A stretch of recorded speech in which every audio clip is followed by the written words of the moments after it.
We have our first session today titled The Future of Aviation Sustainability. Thank you all for taking the time out to be with us today. Before we get started, I just have a couple of things to mention.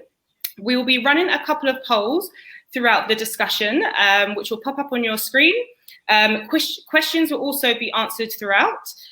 We have some great speakers with us today, who are moderator Alexandra Rios-Galvin, the Director of Sustainable Bioenergy Research from Khalifa University, will be introducing shortly.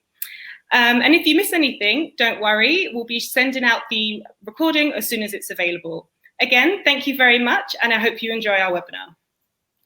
Over to you. Thank you very much, Jody. And welcome to this Future of Sustainability webinar. We have a very interesting set of speakers today, and I will firstly like to introduce them. We have with us Yi Chao, who is the lead manager in the sustainability procurement area for Cathay Pacific, one of the major airlines in Southeast Asia and the world. And we have Asteris Apostolidis, who is the innovation strategy manager in the Group Strategy Technology Office for the AirFrance KLM Group.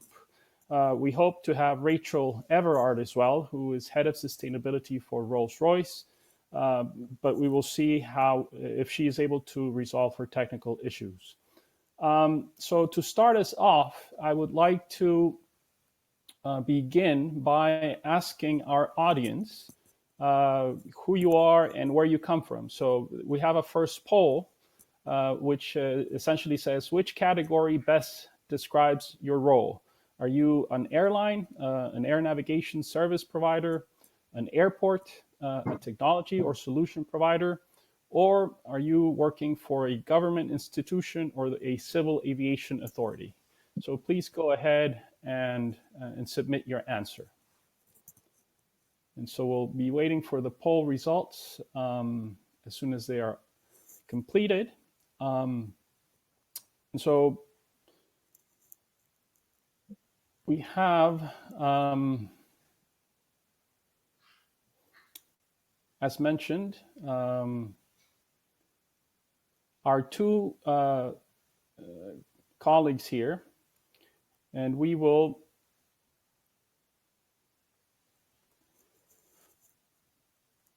hope to see the answers soon. The issue of sustainability.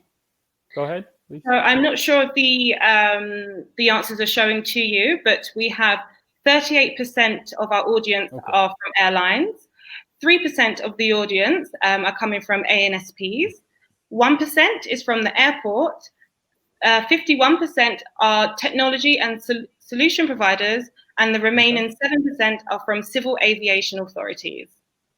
I see. So I was not able to see the results on my screen, but thank you for that, Jody. So, so moving on, that's very good to know. We have a number of technology and solution providers and a number of airline representatives, which are a very interesting mix here. So let's dive into the first discussion point here. As Jody mentioned, if you have any questions, please go ahead and submit them through the Q&A box, and we will do our best to get to them as we move along through the webinar today. To start, I would like to pose a direct question, in this case to Yi, and specifically to ask him, how has COVID-19 had an impact on your airline? I mean, obviously the airline industry is in a very bad shape these days. And if we look at, the statistics that are around the world, they are very, they're not very good statistics. And so how has COVID-19 impacted you from your perspective? Sure. Thanks, Alejandro, and good day to you all.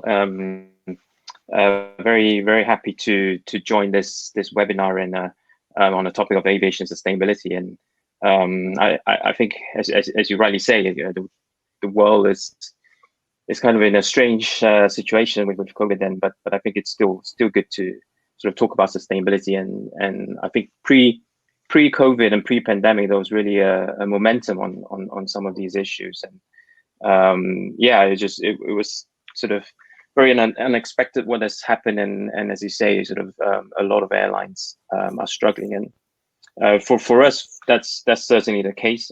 I think looking at sort of the results, annual result, quarter, half-yearly results, and so on, it's there's no surprise there. There's significant losses in the airline, and capacity is down to just a few percent of usual capacity. So certainly very, very challenging times for the airline and the industry. But so if we talk about a bit about sustainability, I think we still believe in a sort of long-term, long-term sort of I think the drivers for sustainability hasn't really changed, and we're still seeing a lot of interest, a lot of discussions on this topic, and particularly from our governments, from corporates, from all our stakeholders. I think that conversation is still there, but of course the immediate sort of focus from the company and the management is really on getting the airline back into shape and so on. So that's the priority, but we're still carrying on the efforts of sustainability. Still looking at how we're going to decarbonize the industry, and we're still looking at policy measures and being in touch on policies and what is happening in that area as well. And as I say, sort of those things are still there, and a lot it's quite encouraging to see sort of the momentum is still there in the background. But I guess we're just waiting for this crisis to sort of be over, and then we can certainly take more actions from that basis. So yeah, so I can sort of stop there for now. Okay, thank you very much, Yi. I think that it is clear, the statistics from IATA, as I was mentioning, are, there have been very difficult words that have been used to describe what's happened to the aviation industry. It has been decimated, in the words of one of our colleagues from the IATA. And so, Asteris, do you have anything to add to what Yi has already said? I know that AirFrance KLM has a significant sustainability strategy, and that some of the efforts that are being done in the European Union to put up support for different businesses and different industries have tied into them a very strict sustainability perspective. And so can you give us any additional points on this? Yes, thank you very much for the question, and good morning, everyone, or good afternoon, good evening, depending on where you are connected from. Yeah, that's a very interesting question. So, as he just said, I mean, it's difficult times for our industry. However, we see the COVID crisis, let's say, undergoing right now. But the sustainability is part of another crisis that might come sooner or later. So I think that we are well aware of our role in that, and it's a political issue as well. So yeah, you're right on that. I mean, the European Union has set some targets. So we aspire to become a carbon, let's say, net zero continent by 2050. So let me start it by something that happened a couple of days ago. So basically, we posted this event online on social media, and someone commented that his question was, will we live long enough to see aviation becoming sustainable? So my answer was it's already happening, right? And there are our group, before the crisis, but then now there are numerous initiatives towards this direction. And of course, we do the best we can given the means we have, the technologies that they're available right now. So first of all, sustainability is about reducing waste. And by the term waste, I mean, everything that can be optimized in our processes and in our technologies. So there are all kinds of different opportunities in every single business domain. So, well, it touches, well, the core of our, let's say, activities. Well, it touches the fleet itself for our flight operations, our ground operations, our MRO business, because apart from an airline group, we are an MRO provider, a pretty big one. And of course, our support functions such as IT, infrastructure. There are all kinds of things that one could do. Now, we know that the time frame is pressing. So, well, again, we don't have the luxury to say, okay, well, let's completely focus on, let's say, well, the current crisis and forget about sustainability. That's not an option. So, despite the ongoing crisis, we need to, well, see how to improve our sustainability output. Let me start with a figure. Aviation contributes by approximately, as we all know, something like 2.5%. Well, depending on let's say, the different research, it's somewhere between 2 and 3% of human-induced carbon dioxide emissions. And of course, there are other industries, well, energy or road transport that, let's say, well, are really heavy polluters. Now, EU is committed to carbon neutrality by 2050 by the introduction of the EU Green Deal end of last year. And of course, there are all kinds of incentives to, well, start investing in disruptive green technologies. I will start about what we do right now. So basically, well, our group is, let's say, has been and it still is at the forefront of those efforts. So we are on the top of the Dow Jones Sustainability Index this year, and we are in a very high position for consecutive 15 years, if I remember correctly, and we won the Sustainability Excellence Award last year there in Dubai at the third annual Dubai Airport Excellence Awards. We launched last year the Fly Responsibly campaign, which basically aims to, well, increase awareness on, let's say, our duty to fly responsibly. And, well, we contribute on that as well. So basically, we want to invest in more fuel-efficient fleet and reducing onboard weight by all kinds of, well, very sophisticated projects. We use data science to, well, reduce even the weight of meals on board or the cargo nets in cargo planes. Things like that, optimizing flight paths, compensate the CO2, and of course, we are pioneers in using sustainable aviation fuel. Now, when it comes to sustainable aviation fuel, SAF, our goal is to stimulate demand and support the production so we can bring down the price, because for the moment it's pretty high. And, well, therefore, in order to use more, well, SAF, and right now we are, let's say, partners in the build of the biggest sustainable aviation fuel plant in the Netherlands, which was expected to be completed by 2022. There are other different initiatives. Well, we are AirFrance. To talk about AirFrance, is a foundation partner in the Solar Impulse Foundation. So basically, we are committed to use a wide range of sustainable technologies. But that's today. And of course, we need to talk about tomorrow. So we should exploit what we currently do, all the opportunities in further optimizing our fleet, the operations, and flight operations, and of course maintenance. And you know, if one thinks that, let's say, the time frame is still, let's say, we still have time, let me tell you the following. We talk about, let's say, well, EU becoming well, carbon free by 2050, and that's 30 years from now. But if we see where we were 30 years ago, that was roughly the introduction date of the A320 family. And the A320 is still, let's say, a workhorse in aviation, which means that we have the same amount of time, basically, to, well, completely overhaul the whole industry. Traditionally, airlines were not, well, were not a part of this development cycle of aircraft. So we would maybe, you know, discuss our wishes. But when it comes to technology, we, well, you know, all the designs up until now were an evolution of previous designs. Of course, well, there is tremendous job already done in terms of, let's say, improving engines and airframes and all the systems. But, well, all in all, I mean, the fundamentals were the same. Now, we want to follow the technical developments and investigate them. And we participate in all kinds of different expert groups in national or European or international level that discuss what the aircraft of the future will look like. And to ensure that, you know, we are part of those developments, we give input and actually contribute in this, well, in their development.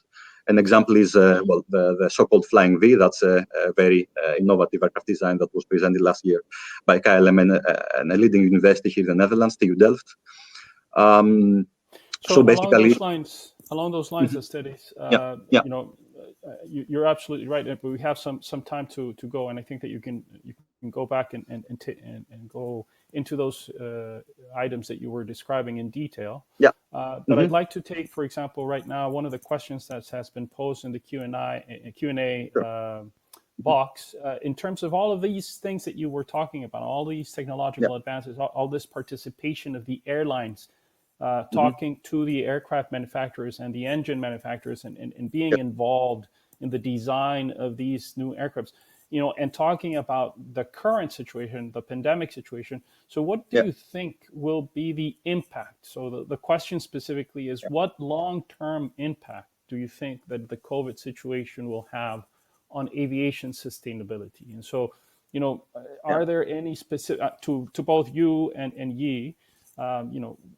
beyond getting involved in the design of the aircraft, beyond getting, what is the long-term impact of the COVID-19 pandemic for aviation sustainability specifically?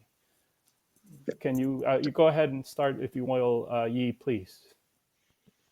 Sure. That's an interesting question. I think part of what I was saying earlier is I think that commitment to sustainability, I still think it's going to be there, and in some ways might even be strengthened after COVID. And there was a lot of discussions about how can we build back greener and so on in some discussions on policies.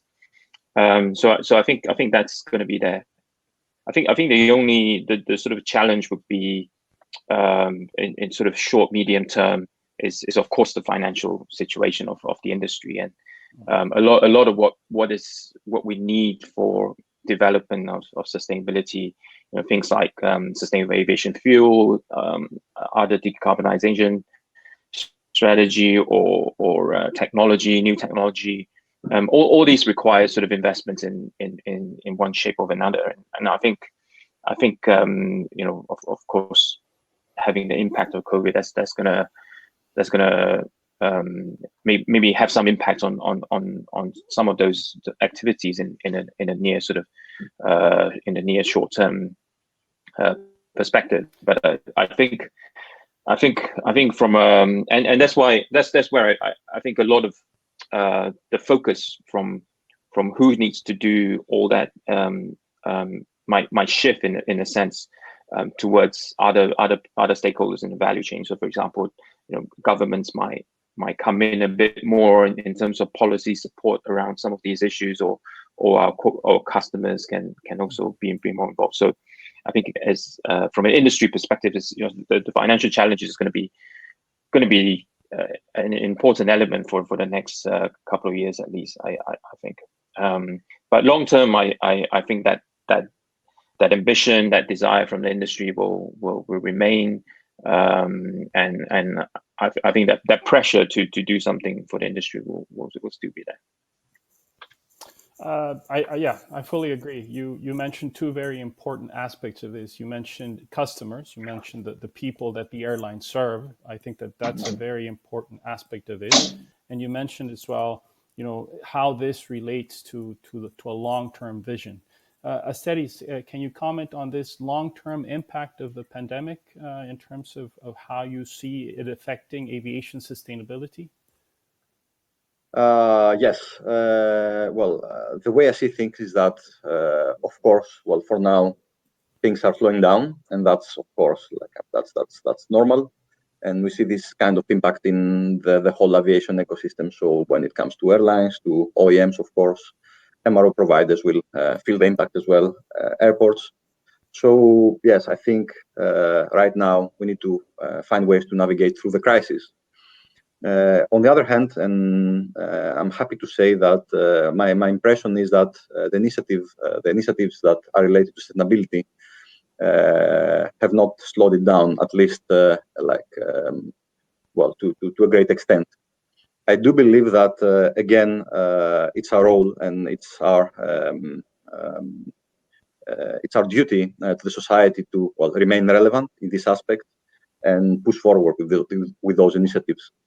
So I do believe that temporarily, there might be some kind of a cool down period, but in the long term, I don't expect to see significant changes.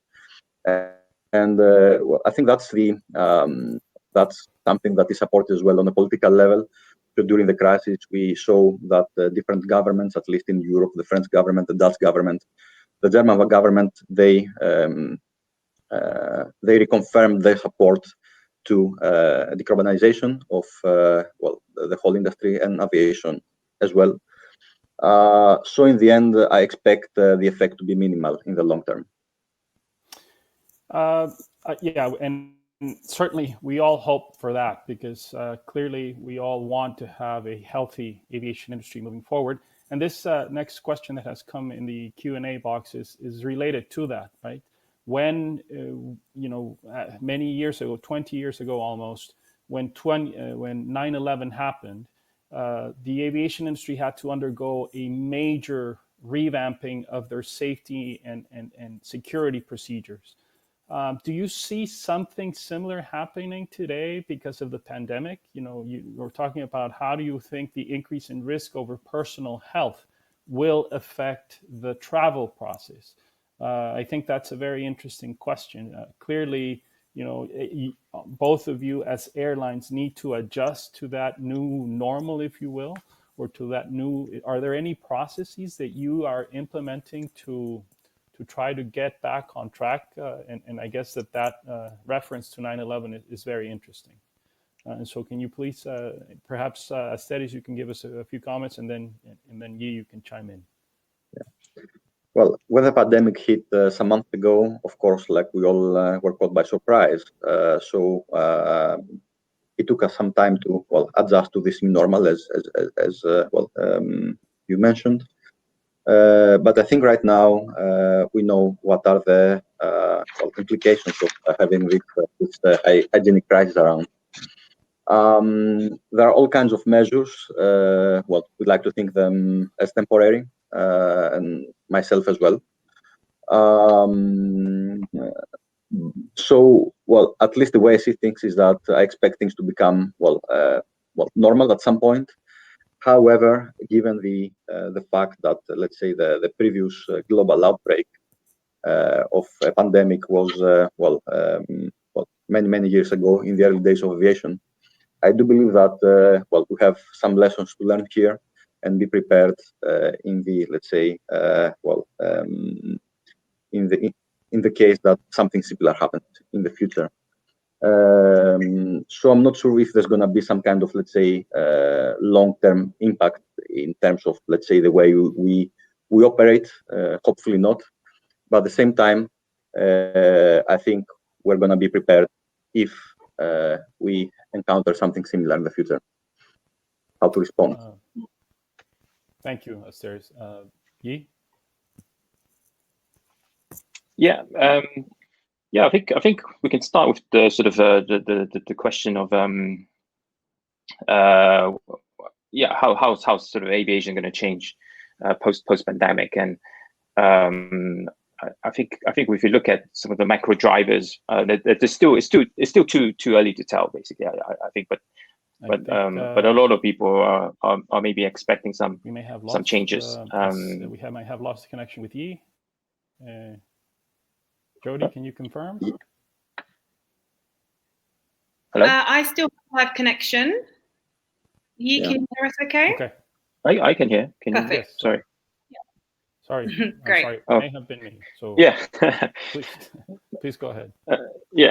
No. So I was sort of making a point about looking at the sort of broader macro trends post pandemic, and there was some discussion about how travel might change after that, whether business travel will be different, people are going to work from home a bit more. So we're not sure what is that demand going to look like post pandemic, and I think that those are open questions. No, I don't. You hear different views of. Sometimes people say after every crisis, people talk about changing in travel, but it always rebounds in the same trajectory. So maybe that might happen this time, but there might be some underlying changes in some of that pattern as well. And so I think from macro demand perspective, that might be sort of interesting to see what happens. But I think certainly the sort of the safety element of the whole boarding process to the travel process. I think that's beginning to change now, and we see that basically every airline is implementing some sort of changes to how we look at the sort of hygiene aspects throughout the whole sort of travel process. So I think those might stay, and we as you say, right, we saw that in post 9/11 that safety measures for check-in and everything has that impact, and we might see the whole check-in process change because of this as well. And could be a temporary thing, or could be a longer term as well. I think it'll be quite interesting to see. But yeah, I think those are a couple of things. We'll see what happens in post pandemic. Yeah, I absolutely agree with you. We'll see how it turns out, and perhaps some of these processes will be revised, and maybe we'll see something that stays with us for a long period of time, such as what happened after 9/11. I'd like to move on and actually come back to one of the points that you raised earlier. In recent news, SAS and Lufthansa Airlines are offering passengers the option to offset emissions from their flights with contributions to the cost of using sustainable fuel. So, it would be interesting to know how the audience feels about this specifically. And so we have a quick poll that will appear on your screen that, essentially tries to answer this question. So as a consumer, would you pay more to offset your flight carbon emissions? And those are the choices that you have there. You would pay 5% more, or 10% more, or no, the airline should cover the cost, or no, I would fly less to protect the environment. So please go ahead and log in your answers. And hopefully, Jody, you can help me out here, because I cannot see the poll results. So please let me know as soon as they are in. Okay, I would also like to take this opportunity to welcome Rachel Evard from Royce. She's the head of sustainability. She's just managed to log in via telephone. So Rachel will now be joining the discussion. Hello, Rachel. Can you hear us? Hi, everybody. Hopefully you can hear me. Yes, we can. Firstly, I'm so sorry for the technical issues this morning with my access, but it's great to join you late, and I have been able to listen for the last 10 minutes or so, and I can see everybody, but somehow you can't see me. So thank you for the introduction. I'm looking forward to joining, although I'm so sorry I'm so late. Great. Thanks for joining, Rachel. Go ahead, Joey. I'll give you the answers to the poll. So 34% of attendees actually agreed that they will give will pay 5% more. 5% of the attendees would pay 10% more to offset the carbon emissions. 47% say no, the airline should cover the cost.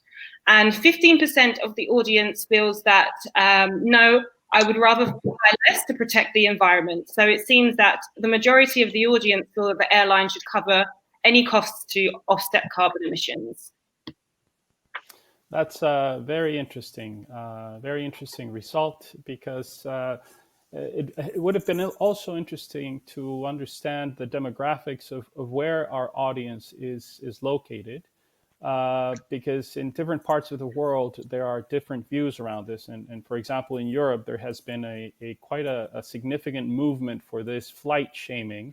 And it reflects that last piece of the poll that said that no, I would rather fly less. This pandemic has given us a very different perspective in terms of how we meet and how we get business done. And so many people are willingly deciding to fly less, to have less face-to-face contacts, because these new technologies allow us to, in a way, have face-to-face meetings with people from different parts around the world. So it's an interesting result. I would give it to our airline colleagues to I guess react to this sense that airlines should pay for for this. And so can you please help us here, Yi and Asteris, please? Yeah, sure. I think that's sort of interesting to hear, and but I guess I took it as the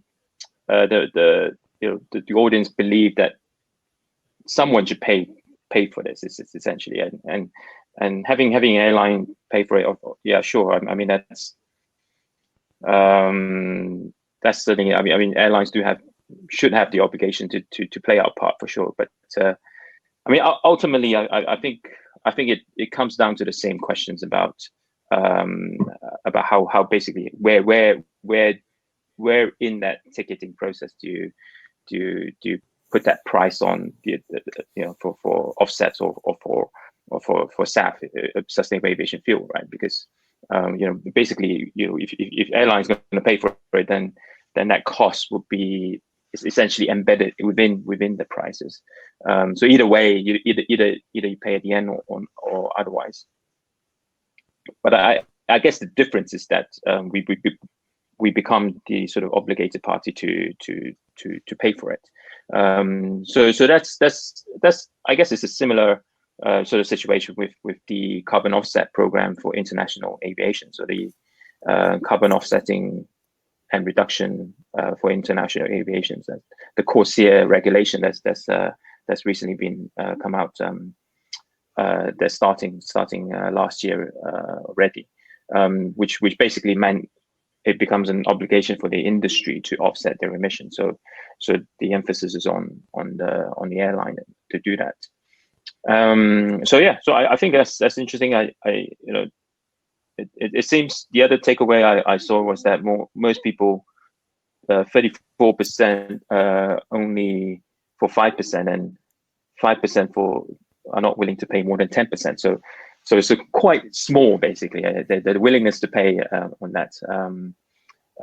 So that's interesting. But obviously this is a small sample size, and I think some of the findings we have from our own research is that there is that willingness to pay a few dollars, tens of dollars for a trip, essentially for offsets and so on. But so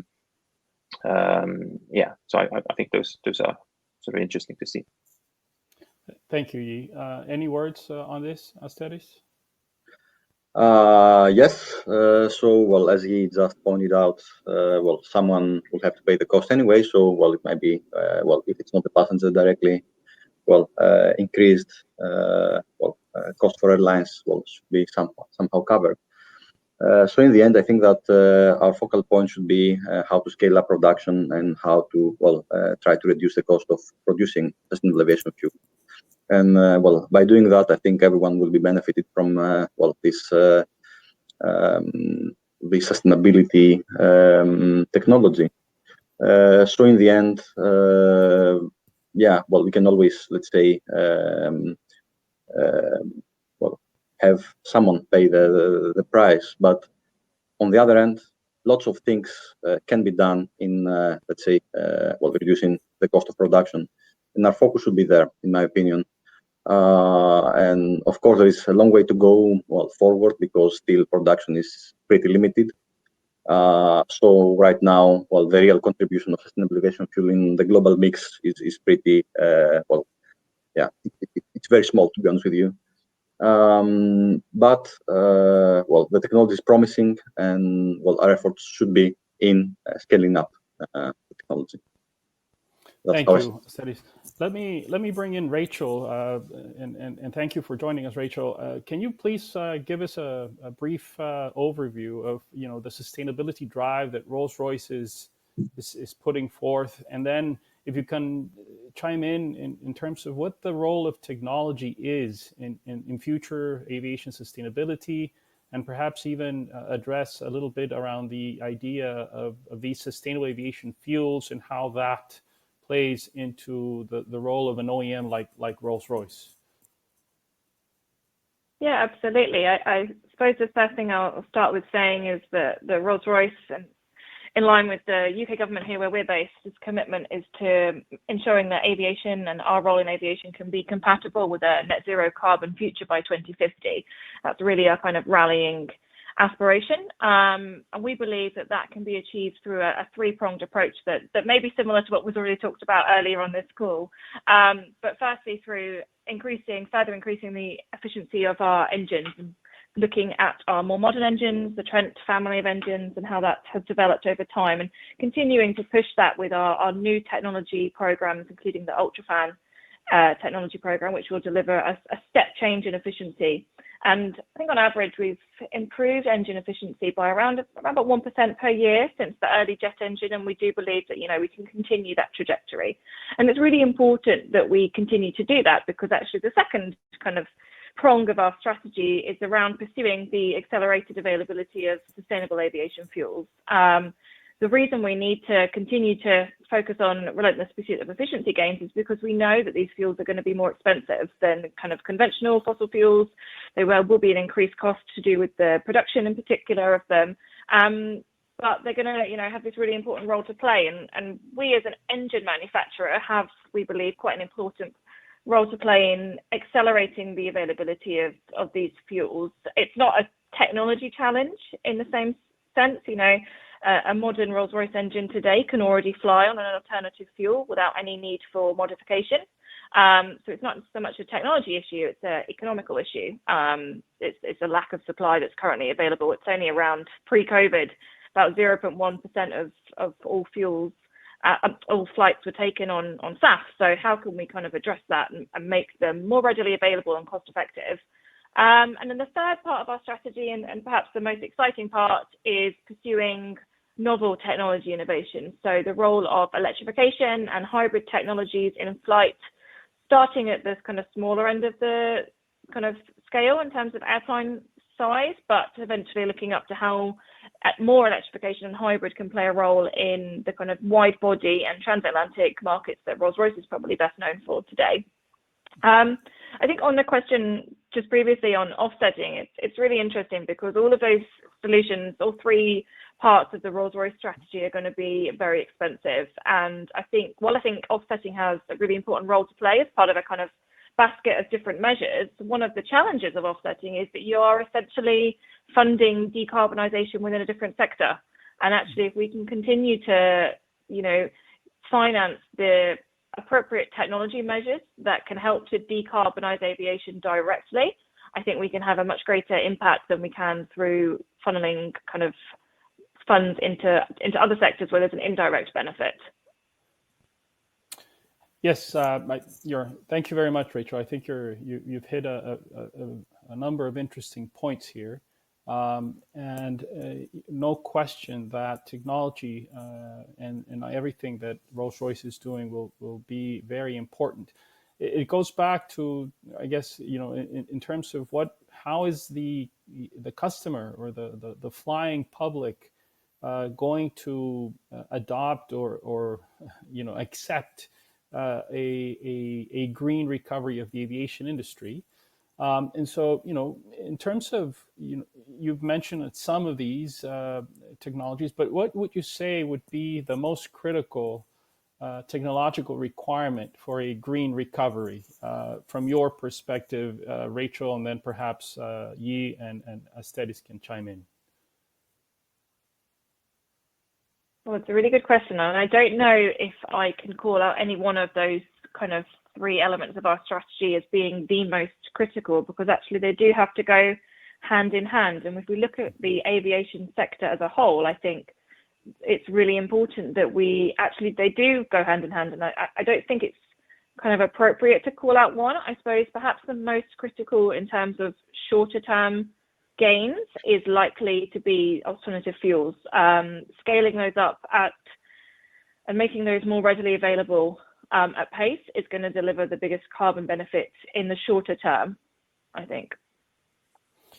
Okay, Yi, any comments? Yeah, I think I'll agree with that. I think sustainable alternative fuel is certainly going to be sort of the main key driver to decarbonize in the next 10, 20 years at least, and for many reasons. I think if you look at aviation and sort of the how we're going to decarbonize, what options there are for us, and it's very limited. There's really not much we can do in terms of technology at this stage. It's and what is great about SAF is that it essentially you can essentially use the same infrastructure that's already existed globally in terms of fueling. It's you can just drop the fuel in. You don't have to change the engines, as Rachel said. You can just basically go on normal sort of operations, but you do that in a decarbonized way already.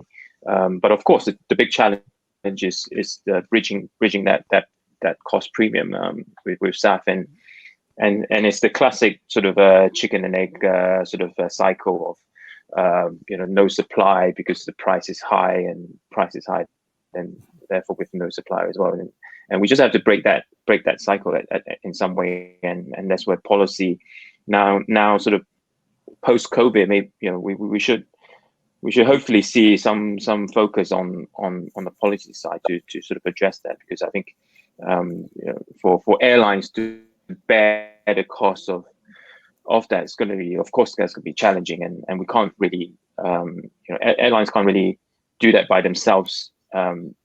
Each airline doing their own thing. It has to be a collective industry effort in this, and we have to see. Then that's where policy comes in, to set that baseline on everyone sort of using SAF at some point. So, and of course, we need everyone in the whole entire value chain to help. Right? It's not just the airlines, it's not the governments, the fuel suppliers, the technology companies, the biofuel. There's some exciting new technology there as well. We need everyone to do that, to sort of come on board and do that. So, but to me, I think all this focus should be on SAF, and in the next sort of 5-10 years at least. And of course, longer term, you have to keep with the innovation of different types of aircraft technologies and so on. But at least in a nearer term, it should be sustainable aviation fuel.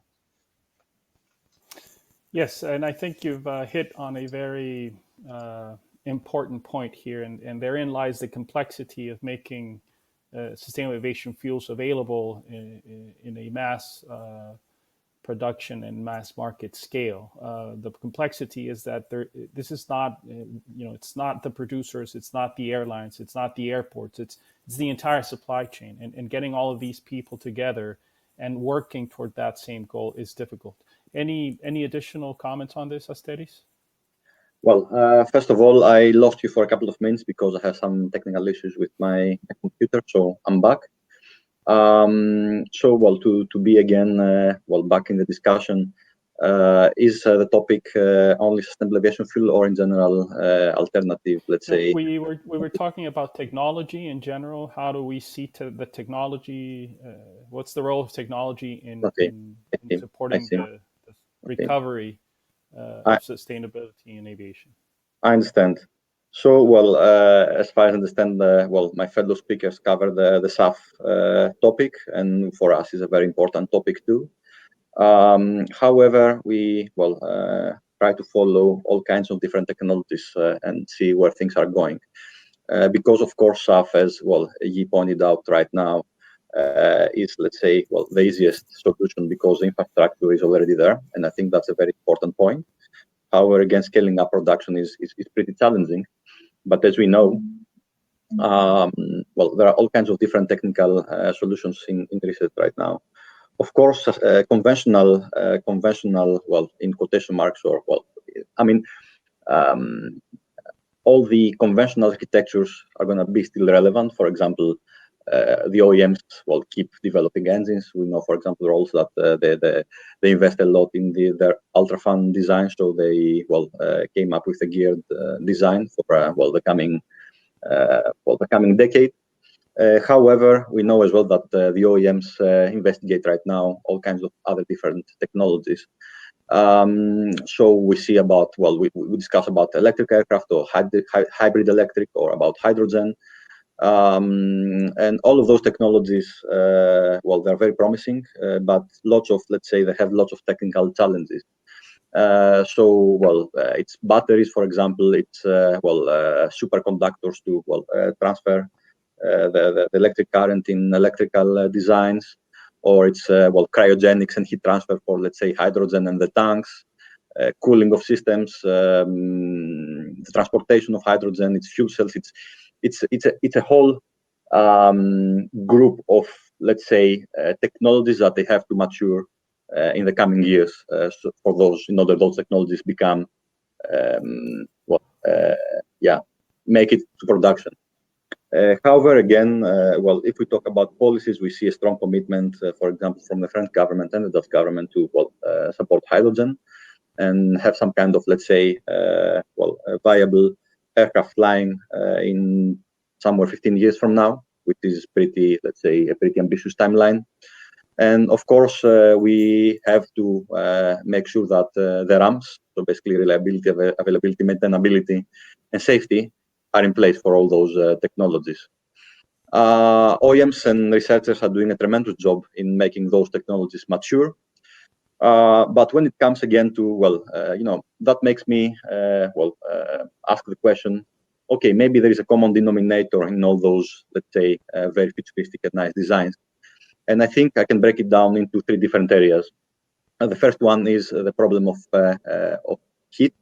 So basically, the control of thermal processes, and that is the case with conventional designs, because we know that for years now, in order to improve the overall thermal efficiency of engines, we still coming up with, let's say, hotter and hotter engines, and that's always a challenge.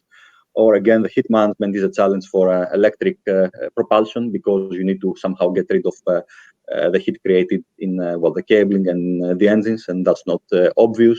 Or superconductors. So I think heat is a key point in making, let's say, for example, electric aviation possible. And by the way, a couple of weeks ago, I was, let's say, I've read a very interesting article by three very well-known professors from MIT, Berkeley, and Stanford, that again they underline this, let's say, point that heat management is the key element in decarbonizing, basically the industry in general. So that's the first point. The second point is battery technology. So basically, how we can storage in a chemical way electricity. That's very important. And again, that goes in all kinds of different designs. We see even, let's say, current designs. Well, let's take, for example, the Dreamliner. It's a more electric aircraft. It makes use of batteries, and of course, it could be benefited from having batteries that are more efficient. And my last point, and because we discuss about sustainability in general and not just sustainability only when it comes to the aircraft itself, is artificial intelligence. And again, because sustainability is about optimizing the whole spectrum of the aviation ecosystem. So it's not just about the aircraft. It's about, let's say, our processes. It's about maintenance. It's about basically, almost everything. And we are a very highly regulated industry. I think a very crucial point is how to make AI certifiable. And again, I'm lucky enough to be part of, let's say, an international expert group which deals with the problems of certifying AI, because right now we are able to certify conventional technologies, but making sure that AI is certifiable, that releases and unleashes lots of opportunities in the whole industry. And I do believe that we're going to have a positive result at some point, but there's still some way to go. Thank you, Asteris. I think those are very interesting points. Specifically, that last one, AI will certainly become a very important part of aviation. It already is, and it will become an ever-increasing part of aviation. But this will lead us very nicely into our third point, or our third poll, which, if we can put it up on screen, the poll says, should airlines invest in new technology to increase efficiency and reduce carbon emissions? And the choices are yes, investing in new technology now will aid a green recovery. Not yet, they should monitor the situation and adapt plans accordingly. and no, they should pause projects until demand increases. So this goes back to this question of survivability versus sustainability. Should we, prioritize surviving in this current market condition, or should we continue to work and prioritize on sustainability? And so, Jody, as soon as you have some numbers there, can you please help me out here and let me know what the poll results are? Okay, so I'm just closing the poll. Okay, so 82% of the audience feel that we should invest in new technology now. 14% of the audience feel that we should monitor the situation and adapt the plans accordingly. And then the remaining 4% feel that no, we should pause the projects until the demand increases. I see. So there's an overwhelming majority of our audience that thinks that we should definitely be investing in new technology now, and then a slightly,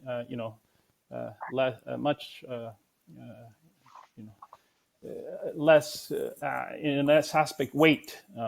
The idea is to wait. So how can you? What are your thoughts on this, Rachel? If you can help us out here, and then Steris and Yi.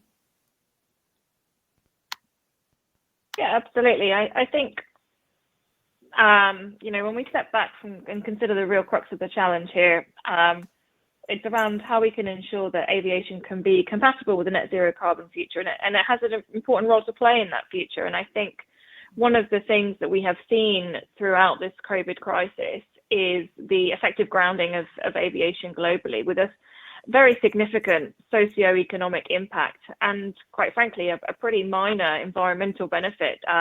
Latest research from McKinsey in the US says that, throughout 2020, actually, global emissions are only going to have fallen by 5% compared to previous year's emissions, despite the kind of economic and industrial shutdown created by COVID. So I think that's really quite important. And what we have to be looking at is we have to be looking at a future in which we can make sure that aviation is compatible with net zero carbon and is on track for a green recovery, but without kind of overly impacting the levels of connectivity, comfort and affordability that are associated with aviation today. I think that's really important. Aviation does, it's a social good with, at the moment, quite a hefty environmental price tag, and that's what we have to be looking to mitigate. So I think the answer around investing in technological advancements now is absolutely what Rolls-Royce certainly would agree with. But I think, it's the future necessary for securing the future of the aviation sector, but also making sure that the kind of socio-economic costs of not flying are not long-lived. Thank you, Rachel. Asteris, do you have any comments? Yes, well, absolutely. I think that we should really investigate and invest in, what's coming towards us, all those technologies. KLM is, the oldest airline operating, under our original name. So we celebrated 100 years last year, and then the crisis came.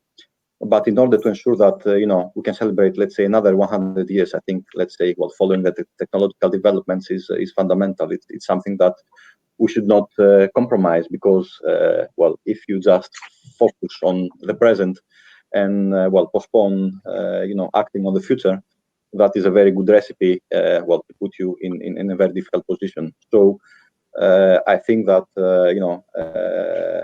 investigating and, making sure that you are part of, the future and what's coming towards us is necessary, independently of the current crisis.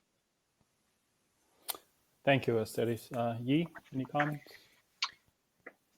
Yeah, I think last two speakers sort of summed it up. I would agree as well. I think when I started the initial remarks was in the long term we see this trend still continuing, and I think that's not, we don't see any difference in that changing. And of course, efficiency has been an ongoing effort by the entire aviation industry, and it's been really remarkable how efficient we've become over the last sort of 40, 50 years, and I think that trend will continue until we reach a point where, I mean, the benefits are more incremental now. So until sort of new sort of technology comes online, and of course we should look at that. And I took from the sort of question and answer, SAF is part of that new technology that we should be certainly looking at and continue to look at. So it's encouraging to see a lot of people agree with that. But of course, there is still that challenge on a practical level of how do we continue to invest financially at the moment. But I think that's definitely some questions that we'll answer in the next few years. Most definitely. One of the questions that we had in the Q&A box, and which is related to one of the earlier discussions we were having, is around, shouldn't customers pay less if we are flying sustainably? If we're flying sustainably, shouldn't customers pay less? Shouldn't it be cheaper? And so this is a there's a balance here. How much should we invest in technology? Investing in technology is not necessarily cheap. It's expensive. And bringing all these technologies to bear is also very expensive. And so, it's difficult to balance that out. And so this idea of the public not being willing, or they don't agree to paying more for reducing their carbon footprint on an individual basis, and having the airlines or asking the airlines to do this is, as you pointed out, is a difficult way of reconciling or bringing things together. So I don't know if any of you, I would like to have each of you actually to give us your closing thoughts. We have a few minutes left, and so can we have any summarizing thoughts in terms of the discussion that we've had today, in terms of new technology, in terms of sustainable aviation fuels, in terms of the future of aviation sustainability? And we will start with Yi, then we will go to Asteris, and finally with Rachel. Please, Yi. Yeah, I guess my sort of main thoughts are that I think the question of sustainability for aviation is going to be an ongoing conversation for the next few decades. And if we look at what actually we can do as an industry, SAF is certainly one of the big focus that we should be doing. So we should definitely do more of that. And then the last point is that airlines can't do it all by ourselves. There's definitely need the whole value chain and all stakeholders to do that. And it always concerns me about sort of airlines having to bear the sort of cost of this. And ultimately, we're in a competitive market, and that has to be a broad level supported by policies and how we do that. So it's all together and focused on SAF. Thank you. Asteris? Yes, my point here is that we are in the middle of a crisis, but if we are not act accordingly about, let's say, our environmental initiatives, we might face an even bigger crisis at some point. So of course we should now make sure that we survive as an industry, but we should not compromise on our focus on sustainability. And again, sustainability is about reducing our waste and improving everything from, let's say, aircraft to all kinds of different elements within airline groups, within MRO providers, within airports, the whole aviation ecosystem. Technology is expensive, especially developing technology is expensive. So I think that synergies are very important in pushing forward those different initiatives and those different technological developments. So yes, we should definitely keep an eye on what's happening, be active, be proactive, and make sure that we make use of our resources the best way possible to go where we should go. Because in the end, yes, and as a big industry, we have well, we have the duty to play our role to the society as well. Thank you, Asteris. And Rachel? Yeah, not a huge amount to add to what the last two speakers just said. Actually, there's a fantastic summaries. I guess the only other point I just wanted to emphasize is to Yi's point on cooperation. I think it's also really important that we continue to cooperate globally as well. Aviation is obviously by its very nature international. So one thing we do need to ensure is a continued kind of compatibility of global policies, and we really want to avoid too much divergence, because that can hinder progress, I think, in this case. As also said, a continued focus on technological developments, direct abatement of emissions rather than indirect, I think is also going to be really important and can really help to demonstrate aviation's compatibility with a sustainable future. Thank you very much, Rachel. I think that does a very good job of summarizing what we are looking forward to have. And with that, I would like to thank each of you. Thank you very much, Yi. Thank you, Asteris. Thank you, Rachel. I will turn it back to Jody now so that she can close the webinar. Thank you. Thank you. Thank you all so much for participating. Thank you again to the speakers and to Alexandra, the moderator. Just a reminder to the audience, the recording will be available in a few days, which will be sent out to you. And we look forward to welcoming you all to the next virtual session. Thank you so much. Bye-bye. Thank you very much.